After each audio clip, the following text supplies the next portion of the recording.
तो चलिए शुरू करते हैं आज की क्लास CSS की। इसमें हम देखेंगे आज आउटलाइन को हम कैसे लाते हैं और साथ में आउटलाइन की जो भी प्रॉपर्टीज़ है वो हम देखेंगे, और इंशाल्लाह साथ में हम देखेंगे टेक्स्ट फॉर्मेटिंग और टेक्स्ट ट्रांसफॉर्मेशन वगैरह, मतलब टेक्स्ट की जितनी भी प्रॉपर्टीज़ है CSS के अंदर वो सारी हम देखेंगे। तो सबसे पहले हम यहाँ पे VS कोड को ओपन करते हैं। यहाँ पे हम लिखेंगे डॉक। हाँ चलो, तो ये मैंने डॉक लिखा और इसमें ये सारी चीज़ें आ चुकी है। अब यहाँ पे हम लिखने वाले हैं डॉक टाइप।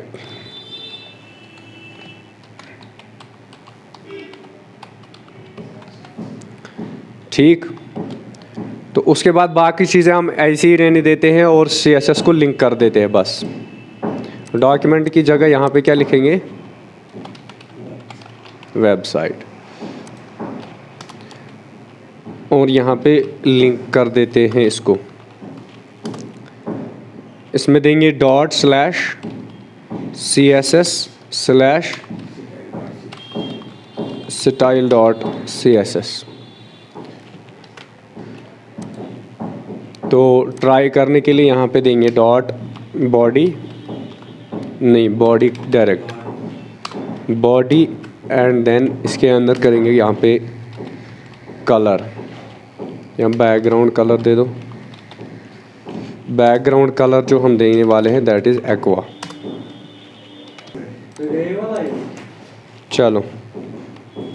चलो उसके बाद आते हैं बॉडी के अंदर। अब हम कुछ जो है सबसे पहले आउटलाइन की बात करिए। What is outline? आउटलाइन करती क्या है? आउटलाइन जो है ये आउटसाइड द बॉर्डर, एक होता है आउटसाइड द कंटेंट, दूसरा होता है outside the border. Outside the border जो हम लाइन ड्रा करते हैं दैट इज़ कॉल्ड आउटलाइन। समझ आ रही है बात? हाँ, तो यहाँ पे हम सबसे पहले एक H2 लेंगे। तो H2 के अंदर लिखेंगे कुछ भी टेक्स्ट, जैसे कि यहाँ पे लिखेंगे होम। ठीक है, सेव करने के बाद देख लेते हैं, तो यहाँ पे होम हमारे पास आ चुका है।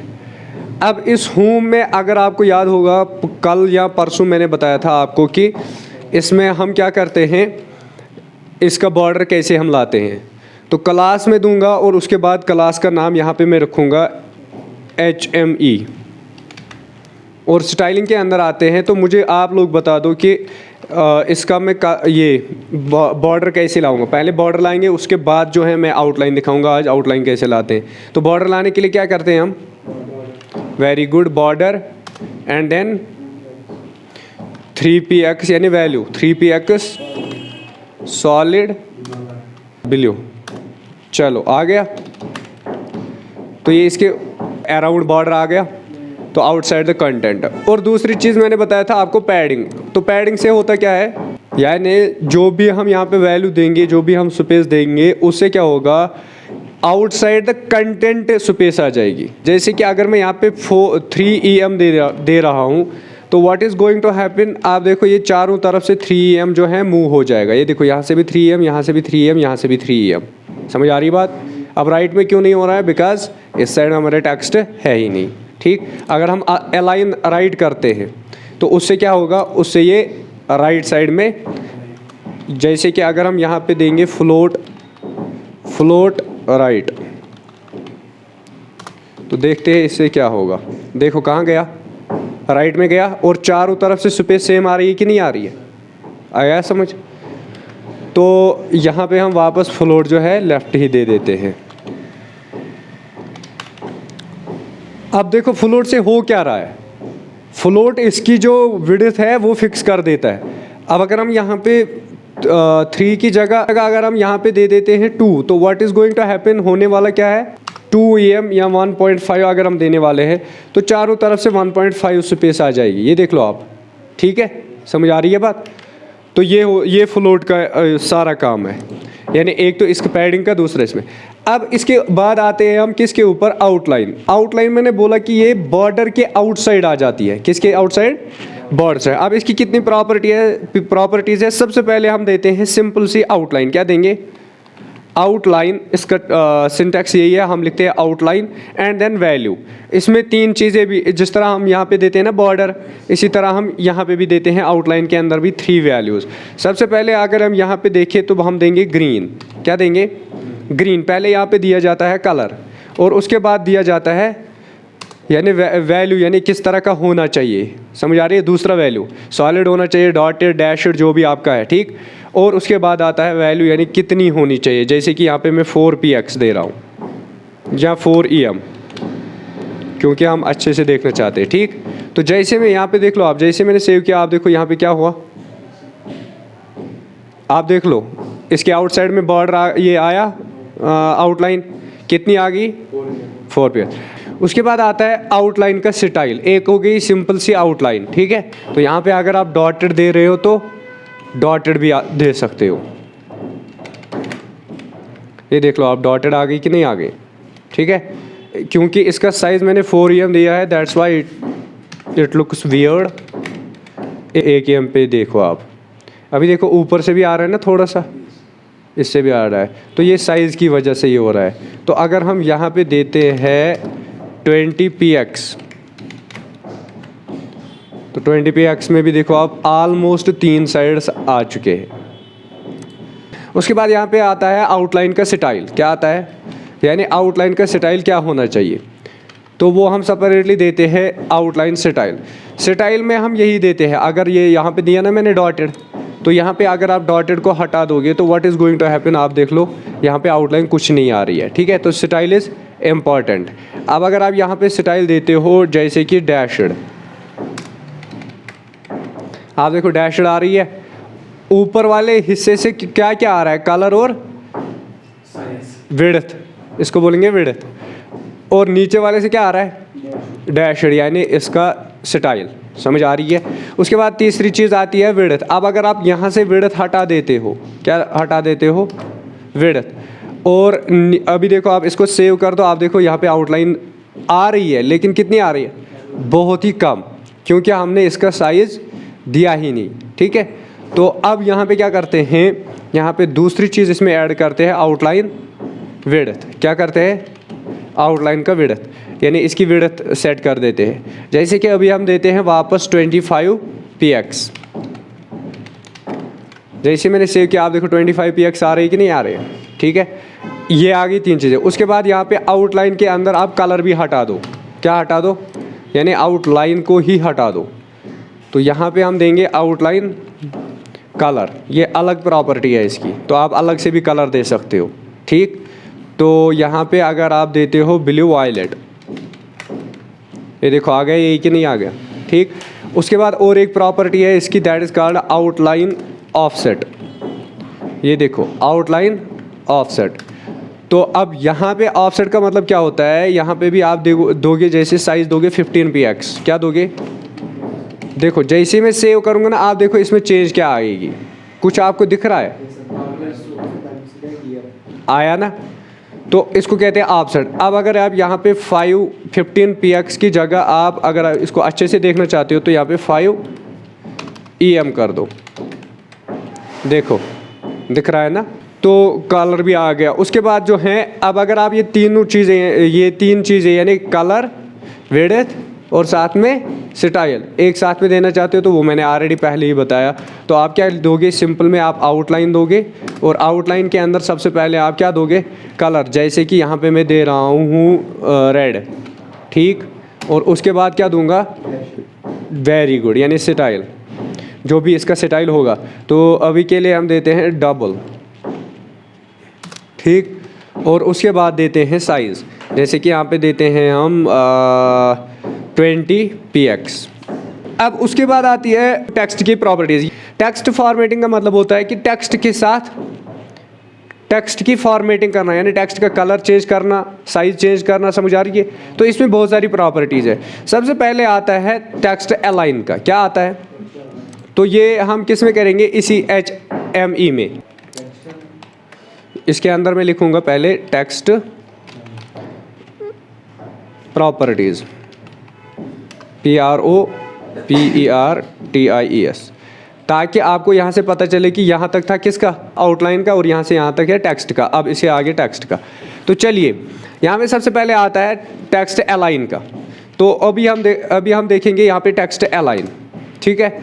जैसे मैंने टेक्स्ट अलाइन किया तो यहाँ पे सबसे पहले आता है हमारा सेंटर। तो जैसे मैं सेंटर पे क्लिक करूँगा तो यहाँ पे देखो मैंने सेव किया। आप देखो हमारा टेक्स्ट कहाँ पे आया, सेंटर में आया कि नहीं आया। तो ये टेक्स्ट अलाइन सेंटर से ये चीज़ होती है। उसके बाद दूसरी आती है, जैसे कि हम देंगे राइट, क्या देंगे, बाय डिफ़ॉल्ट तो ये होता है लेफ़्ट होता है ना। आप देखो राइट में पहुँच गया कि नहीं पहुँच गया, ठीक है। तो उसके बाद दूसरी चीज़ आती है राइट, लेफ़्ट तो ये बाय डिफ़ॉल्ट होता है, ठीक है। तो उसके बाद आता है टेक्स्ट, इसमें बहुत सारी प्रॉपर्टीज़ है, जैसे कि जस्टिफाई भी एक है।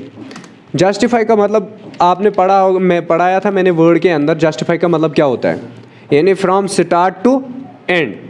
बात आ रही है समझ, स्टार्ट से लेकर एंड तक टेक्स्ट आना चाहिए, जस्टिफाई होना चाहिए, ठीक है। तो ये कब होता है, जब आपके पास मल्टीपल क्या होगा, वर्ड्स होंगे यानी सेंटेंसेस होंगे।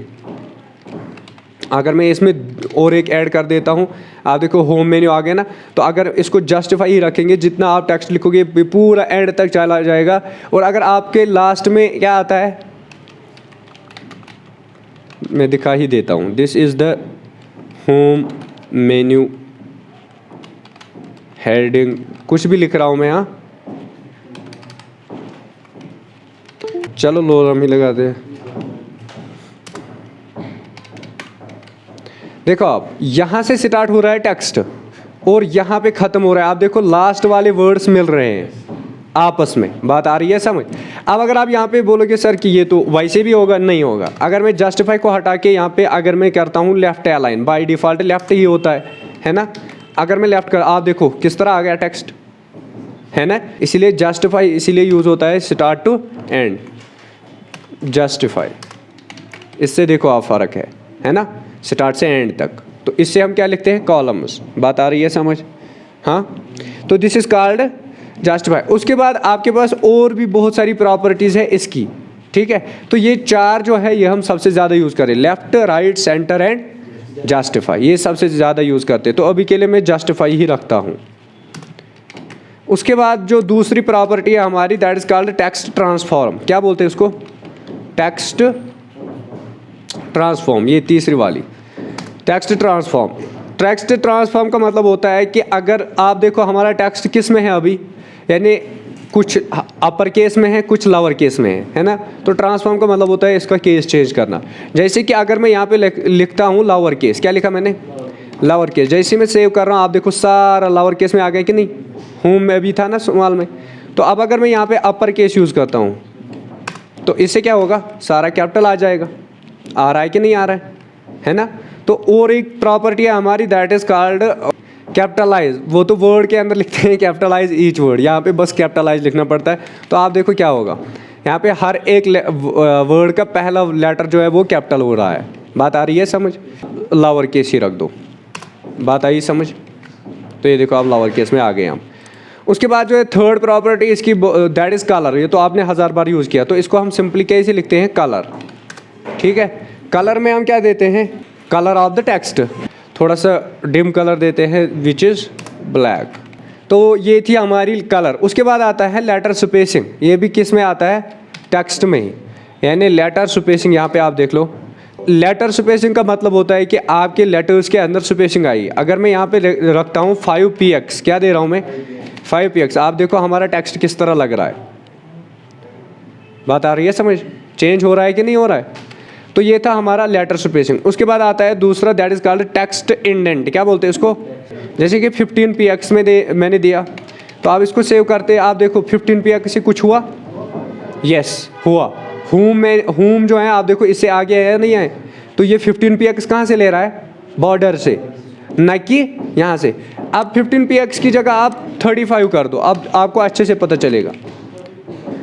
आ रहा है आगे। तो अभी के लिए आप यहाँ पे 100 कर दो, 100px, तो ये ठीक रहेगा, है ना। आया समझ। तो ये था हमारा टेक्स्ट इंडेंट। उसके बाद जो नेक्स्ट है that is called text decoration. क्या बोलते हैं, डेकोरेशन से क्या होता है, टेक्स्ट डेकोरेशन का मतलब होता है कि देखो अगर मैं यहाँ पे टेक्स्ट डेकोरेशन रखता हूँ, यहाँ पे आप लिखोगे अंडरलाइन। क्या लिखोगे, अंडरलाइन। तो यानी यहाँ पे ये हमारा जो टेक्स्ट है वो क्या होगा, अंडरलाइन होगा। अब देखो अंडरलाइन आएगी या नहीं आएगी, समझ आ रही है बात। तो टेक्स्ट डेकोरेशन में एक तो आ गई अंडरलाइन, दूसरा क्या आता है, ओवरलाइन। एग्जैक्टली, ओवरलाइन से क्या होगा, ऊपर वाली साइड से आ रही है कि नहीं आ रही है। और दूसरा आती है ये लाइन थ्रो, इसको बोलते हैं हम। ये देखो आ गई ना ऊपर, हाँ ठीक है, तो लाइन थ्रो। अब इसको 5px की जगह आप 2px कर दो, है ना, आया समझ। उसके बाद लास्ट वाला है that is called text shadow. क्या बोलते हैं उसको? अब हम यहाँ पे कुछ टेक्स्ट को हटा देंगे ताकि ये 1-2 लाइन के अंदर आ जाए, एक ही लाइन के, HEADING आ रहा है।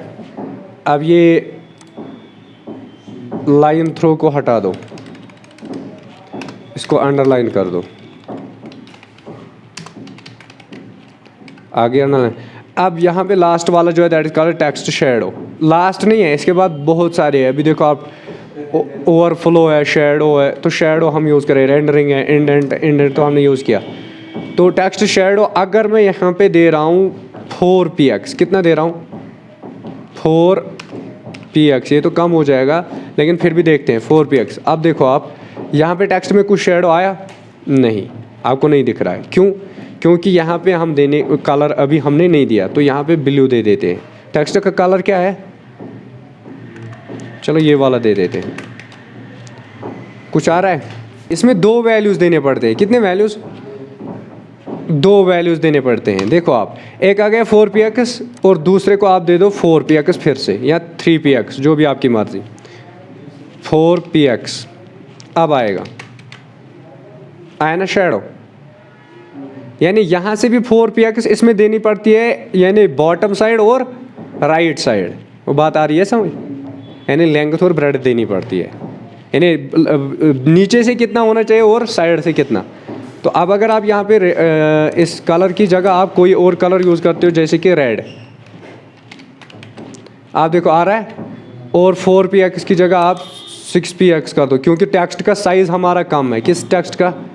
जो हमारा मेन टेक्स्ट है ना, फॉन्ट साइज़ यहाँ पे कर देते हैं 4em। आया ना? आप देखो अभी अच्छा लगेगा कि नहीं, देखो है ना। और इसको 4 की जगह आप कर दो 6, लेकिन ये कम ही रखना चाहिए, 6px 4px। देखो ये भी आप कर सकते हो। आ रहा है ना, इस साइड से ज़्यादा आ रहा है, नीचे से कम आ रहा है, लग रहा है। तो पहला वाला जो है that is right side and दूसरा वाला जो है, अब अगर आप ये 40 कर देते हो, आप देखो नीचे की तरफ कितना आएगा, देखो 2 लाइनें आ रही है ना। तो 40 की जगह आप क्या कर दो 14, देखो नीचे भी आ रहा है। अब अगर आप ये वाला कर देते हो 60, तो आप देखो ये कैसे आएगा। बस आया समझ? टेक्स्ट डेकोरेशन है ना इजी। अब आप इसको 60 की जगह 6px और 4px कर दो, दैट इज़ बेटर। तो ये था हमारा टेक्स्ट फॉर्मेटिंग। उसके बाद आते हैं टेक्स्ट डेकोरेशन के ऊपर। किसके ऊपर आते हैं? Text decoration. टेक्स्ट डेकोरेशन से होता क्या है, इससे एक लाइन आ जाती है। किस में? जो हमने अभी यहाँ पे किया था ना टेक्स्ट डेकोरेशन अंडरलाइन, तो ये वही है। समझ आ रही है बात? अब टेक्स्ट डेकोरेशन में हमारे पास 4 चीज़ें हैं। एक तो मैंने बताया कि एक आती है सिंपल सी लाइन, दूसरी आती है अंडरलाइन, तीसरी आती है ओवरलाइन, चौथी आती है line through, and last one यही है ओवरलाइन एंड अंडरलाइन, दोनों एक साथ, OVER, ओवरलाइन डैश अंडरलाइन। नहीं, डैश नहीं डालना है, सॉरी, ओवरलाइन अंडरलाइन दोनों एक साथ यूज़ कर लो। तो यहाँ पे ओवरलाइन भी आएगी, आउटलाइन भी आएगी, दोनों आ गए, लेकिन नीचे आ रहे क्योंकि हमने टेक्स्ट शैडो दिया है ना। आ रही है? हाँ, हमने गलत डाला, हमने ओवरलाइन डाली, ऊपर वाली और नीचे वाली, है ना। तो हमें क्या क्या डालनी है? ओवरलाइन का मतलब क्या होता है ना। तो जो ऊपर आती है उसको क्या बोलते हैं? Line throw. आप देखो लाइन थ्रो और अंडरलाइन, आप देखो आ रही है ना दोनों, है ना। उसके बाद आता है टेक्स्ट डेकोरेशन कलर। ये टेक्स्ट डेकोरेशन तो आ गया, ये अलग है। यहाँ पे देख लो आप, टेक्स्ट डेकोरेशन कलर। डेकोरेशन हमने क्या किया था? अंडरलाइन किया था ना। तो यहाँ पे अगर हम उसका कलर देते हैं जैसे कि टोमेटो, ठीक है।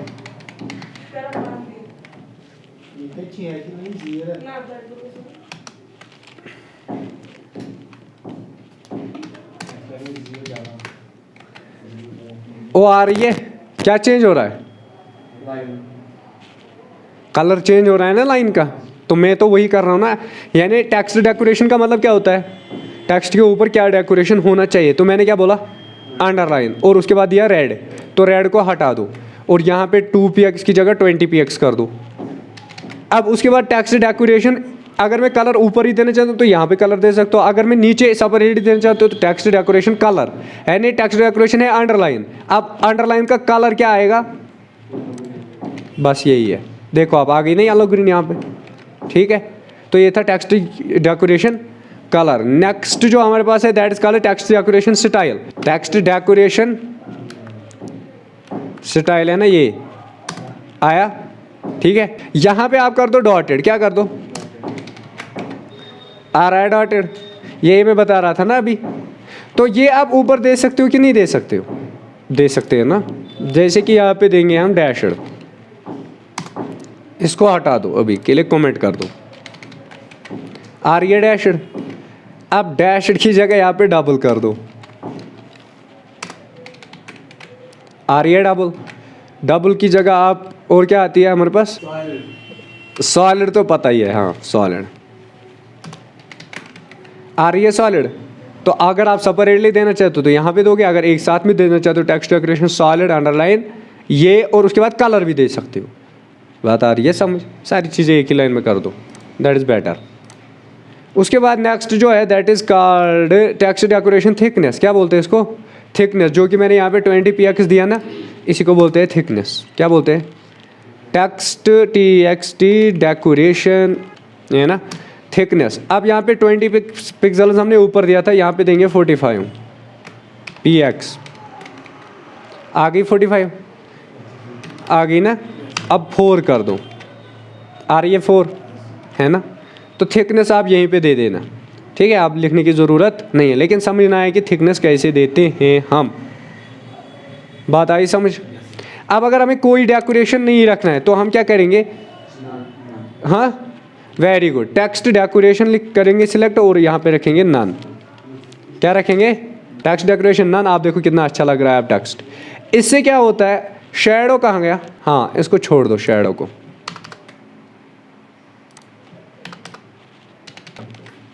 आ रहा है। डेकोरेशन के साथ इसके क्या लेना देना है, हो ये टेक्स्ट शैडो है, that is a separate function. और ये जो टेक्स्ट डेकोरेशन इससे अंडरलाइन ही खाली आती है, underline, overline and line through, है ना। बस हो गया।